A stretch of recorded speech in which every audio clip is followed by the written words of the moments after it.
you. Please. Thank you. Thank you. Thank you so much. Please. Please. Thank you.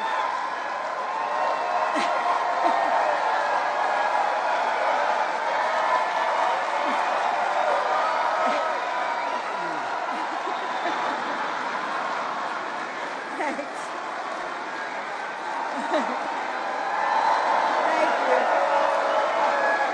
Thank you.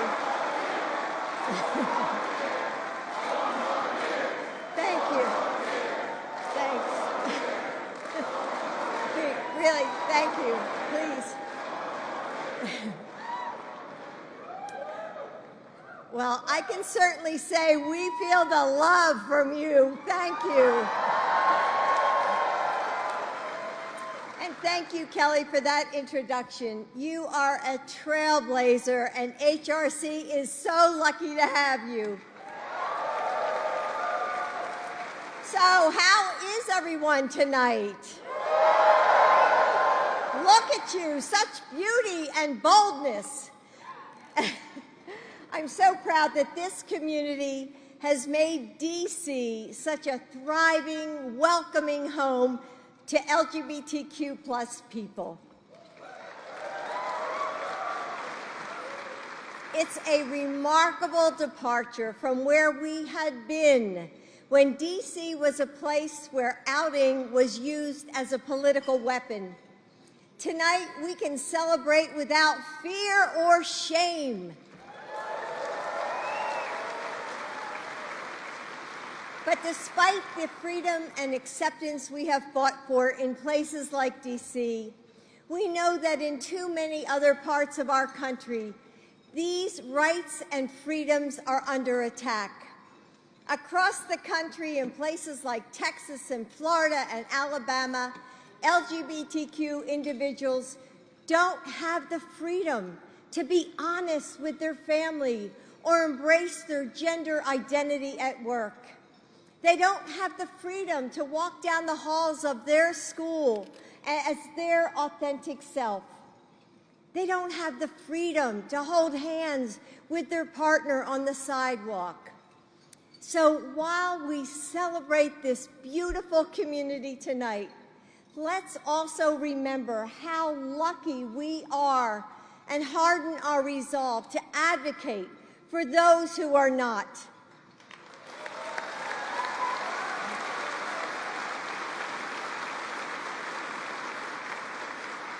We look forward to a time when all people in all places can feel the freedom and the joy that we feel here tonight.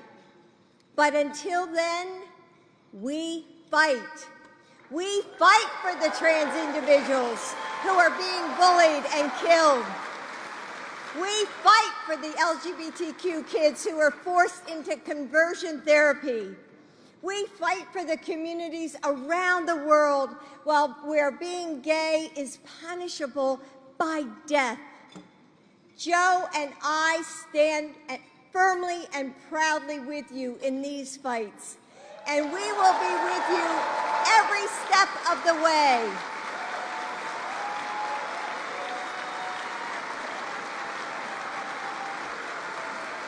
There's nobody that I'd rather have in my corner than my husband, Joe Biden.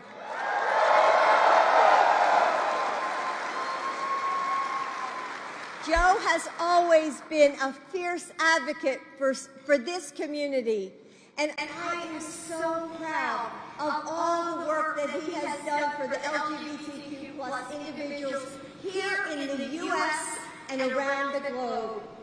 And I am so honored to introduce him tonight. So please welcome the President of the United States, Joe Biden.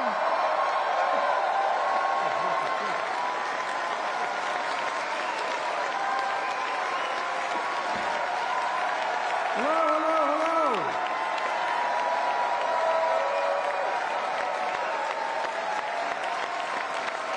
My name's Joe Biden. I'm Joe's husband. Folks, let me begin with a sincere thank you Please, have a seat. I hope you understand that you are a beacon of light around the world, not a joke. Whereas in India, wherever I am, the LGBTQ community comes up to me and says, can you help? Not a joke. Not a joke. Can you help? We're giving people so much hope. It's all about hope. Think about it. How do you live without hope? And this community in the United States of America is leading the world and giving people hope. Folks, my first thing I want to say tonight, thank you for changing lives around the world. You're doing it. You really are. And for some of you who are closer to my age, it wasn't easy to do. No, I'm not joking. You lose your job, you get beat up, you got the whole different circumstance.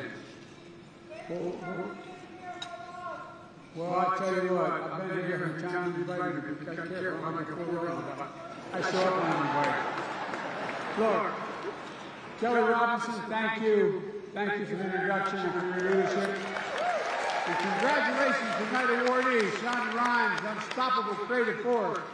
Lena, I'll tell you what, path-breaking storyteller, and Matt Vogel, actor, inspired.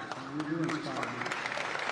And Grayson Robbie Hobbs, and Dan, courageous young activists who lift our hopes up for the future. Earlier this year, we were kind enough to invite Jill and me to the Transient Farm. We couldn't make it. It sounds like we had a hell of a lot of fun. Well, you know, these young honorees joined us in June for the largest Pride Month celebration ever held at the White House. There's going to be more. At the White House. LGBTQ youth are among the greatest people I know. And you four are no exception. Folks, this is the fourth time I've joined this dinner, coming back to my days as Vice President. At this pivotal moment in our history, Jill and I have come here tonight to say thank you for your courage, thank you for your hope, and thank you for your pride. Thank you for defending equal rights and the dignity of all people, despite intense opposition and hate-fueled rhetoric, even violence to try to keep you from moving.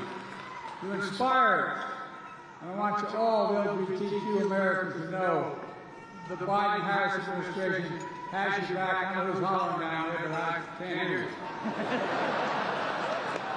Well, look.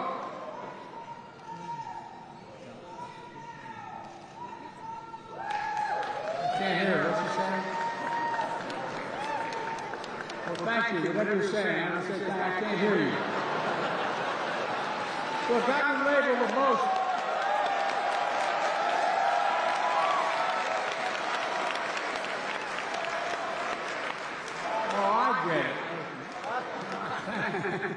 I'm not sure that's a good thing. No, I'm only joking. Look, I've been labeled the most pro-equality president in history. I don't say that's true, but I tell you what, I'm grateful to the administration with more out and proud staff members at every level than every previous administration combined. All combined. Together with all of you, my administration is defending and advancing equal human rights to the LGBT community all across the country, and I mean around the world. I'm proud of our record. I signed the historic executive order strengthening civil rights protection in housing, employment, healthcare, education, and justice system. As Commander-in-Chief, I ended the ban on transgender Americans serving in the military. As I pointed out, they can shoot as straight as anybody else I know. And on the anniversary of the repeal of Don't Ask, Don't Tell, the Department of Defense announced the review of the records of LGBTQ service members who've been discharged for less honorable service. It's going to make it easier for those veterans to finally access the benefits they earn through their service. We launched an ambitious plan to end HIV epidemic by 2030, proposed new national PrEP program to prevent the spread of HIV. And we finally did away with the outdated policy banning gay and bisexuals from donating blood.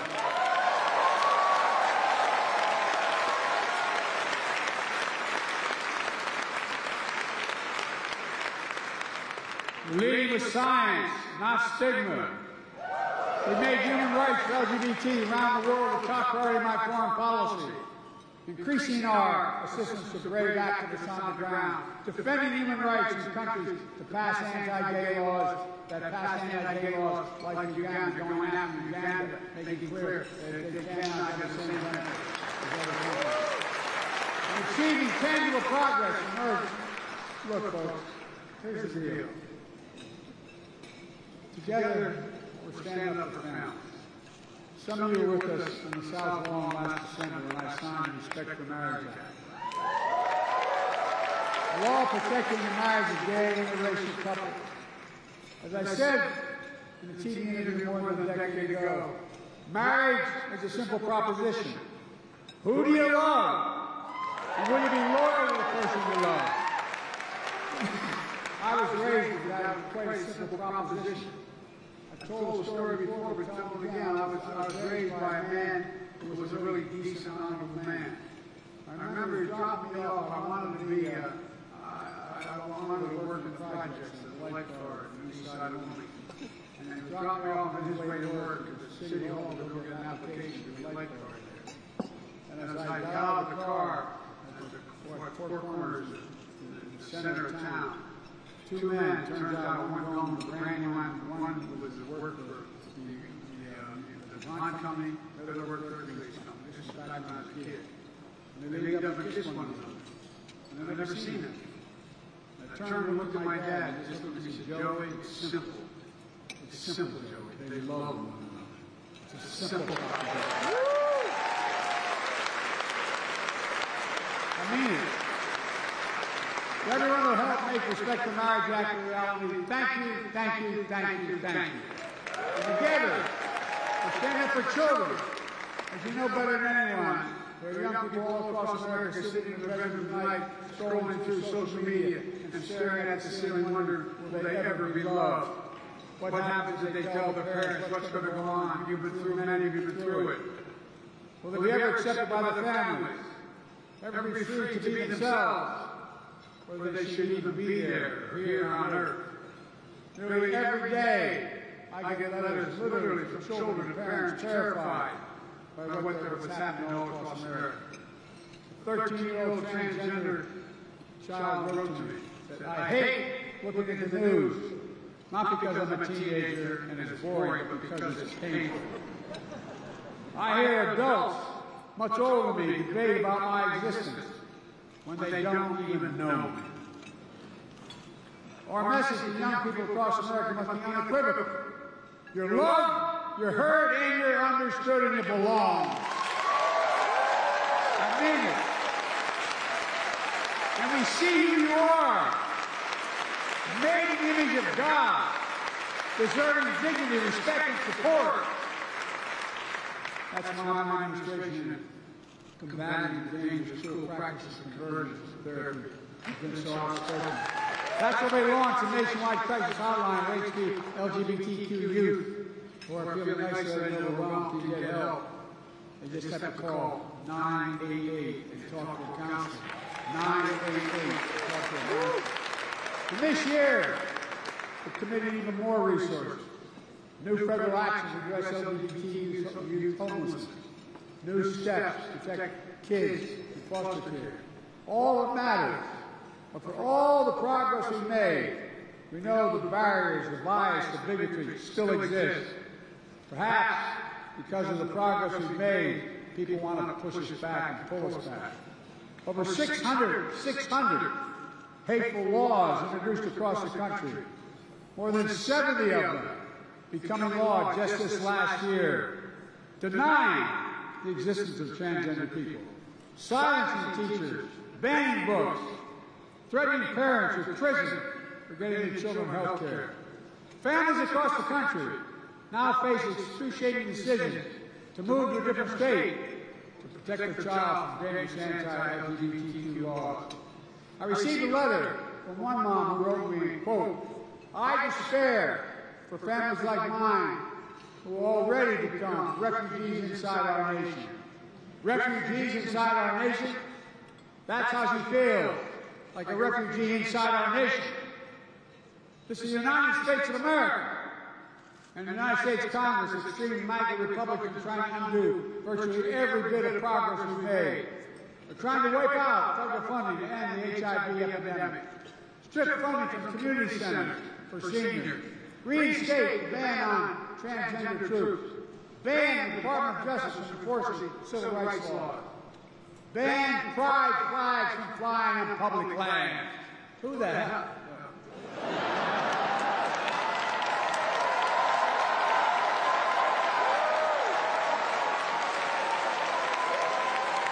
Not very presidential. And they threaten the legal recognition of same-sex marriage. And these are just the cruel attacks on LGBT community. They're attacks on the foundations of our democracy. You know, they take aim at our fundamental values and principles, like the right to free expression, the right to make our own health care decisions, the right to raise our own children. I'm never going to stand by and watch families terrorized, doctors and nurses criminalized, or any child targeted for who they are. It's who they are.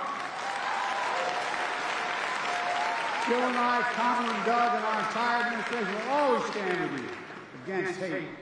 Together we're making more progress. You've heard me say it before, and I apologize, I haven't repeated. When a person can be married in the morning and thrown out of a restaurant for being gay in the afternoon, something is still fundamentally wrong in this country. And that still exists. That's why we must pass the Equality Act, and pass it now. That's why we must do this. At a time when studies show violence against LGBTQ Americans is on the rise, we have to do more to keep people in the community safe.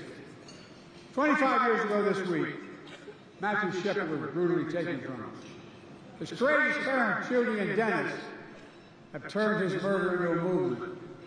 As we remember him, we also remember the LGBTQ bill and allies killed this year, like O'Shea Sibley, killed while dancing and expressing joy.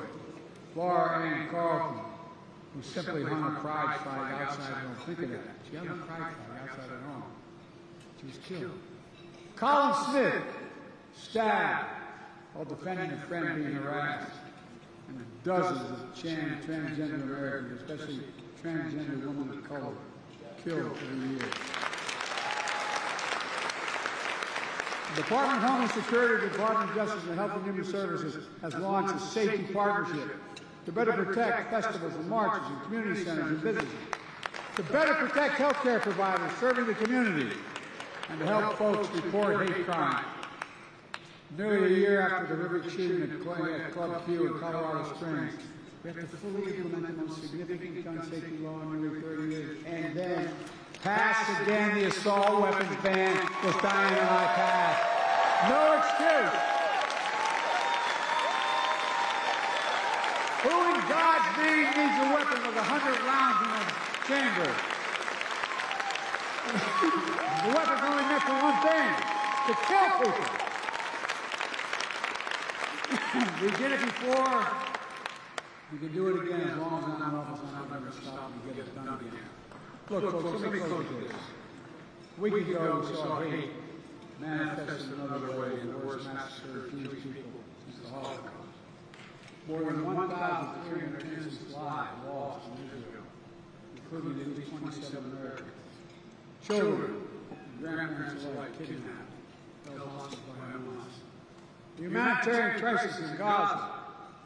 Innocent Palestinian families, in the vast majority, have nothing to do with Hamas. They're being used as human shields. Yesterday I spoke for an hour with a family member of those Americans who are still on account for in the Zoom call. They've endured agony, not knowing what's happening.